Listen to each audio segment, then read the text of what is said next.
Заримдаа үнэн сүмийг Библийн үнэмлэхүй жишгээр бус харин хүмүүсийн харьцангуй жишгээр авч үзснээс болоод тэрс гэх нь бий. Үүний тод жишээ бол тэрс гэж буруутгагдж байсан анхны сүмийн итгэл үнэмшил юм. Энэ хүн дэлхий даяар бүх юудэчүүдийн дунд жинхэнэ тахал адил үүмэнийг дэгдээгч бөгөөд Назарын бүлэглэлийн толгойлогч болохыг нь бид олж мэдсэн юм. Юудын шашныхан махан биеэр ирсэн Христэд итгэдэггүй. Хуучин гэрээг хатуу мөрддөг байв. Түүнээс гадна тэд шин гэрээг сахиж байсан анхны сүмийн итгэл үнэмшлийг тэрс үзэл гэж буруу шааж байсан. Гэсэн хэдий ч анхны сүмийнхэн бурхан махан биеэр ирээд шин гэрээ байгуулна гэсэн амлалтын үгэнд туйлаас итгэж байсан юм. Анхны сүмийнхэн Есүс бол махан биеэр ирсэн бурхан гэдэгт туйлаас итгэж Есүсийн байгуулсан шинэ гэрээг түгээн дэлгэрүүлж байв. Анхны сүм Юудын шашны удирдагчдын үзэл бодлоор бол тэрс сүм байсан ч харин бурханы үзэл бодлоор бол үнэн сүм байсан юм.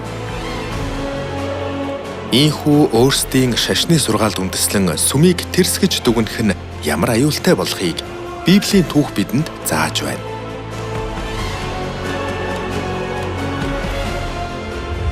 Тэгвэл Библиэд тодорхойлсон үнэмлэхүй тэрс үзэл гэж юу вэ?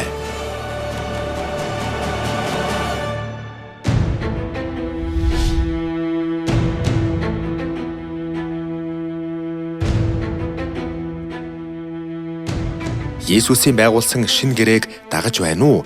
Эсвэл хүний бий болгосон шашны зарчим дагаж байна уу гэдгийг нь харвал Библиэд тодорхойлсон үнэмлэхүй тэрс үзлийг ялгаж салгаж чадна.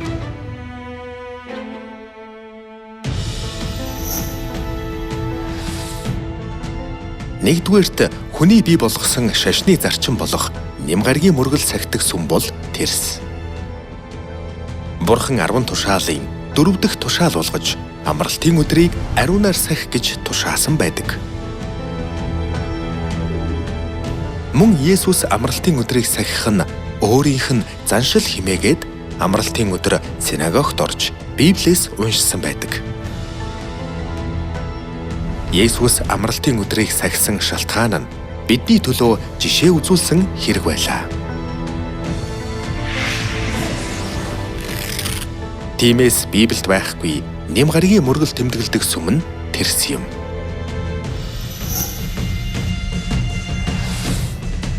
Хоёрдугаарт алгасал баяр тэмдэглэдэггүй сүм нь тэрс. Бурханы сахих гэж тушаасан алгасал баяр бол биднийг альва гамшихаас аврах үнэн юм. Есүс ч мөн шавнартаа алгасал баярыг тэмдэглэ гэж тушаасан байдаг. Энэ мэт Библиэд маш тодорхой бичигдсэн алгасал баярыг тэмдэглэдэггүй сүм бол тэрс үзэлт сүм. Гуравдугаарт Библиэд байдаггүй 12 дугаар сарын 25-ныг Есүсийн мэндэлсэн өдөр гэж тэмдэглэдэг бол тэрс сүм. Христмас нь нарны бурханд мөрөгдөг харийн шашны зан үйлээс үсэлтэй. Есүсийн мэндэлсэн өдрийг 12 дугаар сарын 25-нд тэмдэглэл гэсэн тэмдэглэл Библиэд байдаггүй. Тийм учраас Библиэд байхгүй 12 дугаар сарын 25-ныг Христмас гэж тэмдэглэдэг сүм нь тэрс сүм юм. Дөрөвдүгээрт загалмай босгодог сүм нь тэрс. Загалмай бол эртний Ромын эзэнт гүрэнд цаазын ял гүйцэтгэх үедээ ашигладаг ялан хэрэгсэл байжээ. Хүний гараар хийсэн загалмай нь бидэнд аврал мөнхөө мөх чадахгүй шүтэн гэж Библиэд анхааруулж байна. Тиймээс л Есүсийг гэмт хэрэгтэн гэж үзэж түүнд асар их зовлон амсуулсан цаазын хэрэгсэл болох загалмайг сүмийн гадна доторгүй байрлуулад ариун гэж үздэг сүм бол тэрс үзэлт сүм. Тэрс үзлийг тодорхойлох цорын ганц хэм хэмжүүр бол Библи. 2000 жилийн өмнө өөрсдийн шашны зарчимд үндэслэн Есүсийг тэрс үзэлтэн гэж буруутгаж байсан хүмүүс бүгд устгагдсан юм. Өнөө үед ч мөн ялгаагүй. Хүний бий болгосон сургаал номлол дагдаг сум эцсийн дүндээ сүрэх болно. Учир нь тэдний дагаж мөрддөг сургаал нь Библиэд тодорхойлсончлон үнэмлэхүй жишгээрх тэрс сургаал юм. Библийн сургаалыг дагдаг жинхэнэ сүмийг хуурамч сүмээс ялгаж Бурхны хаанчлалд ороорой.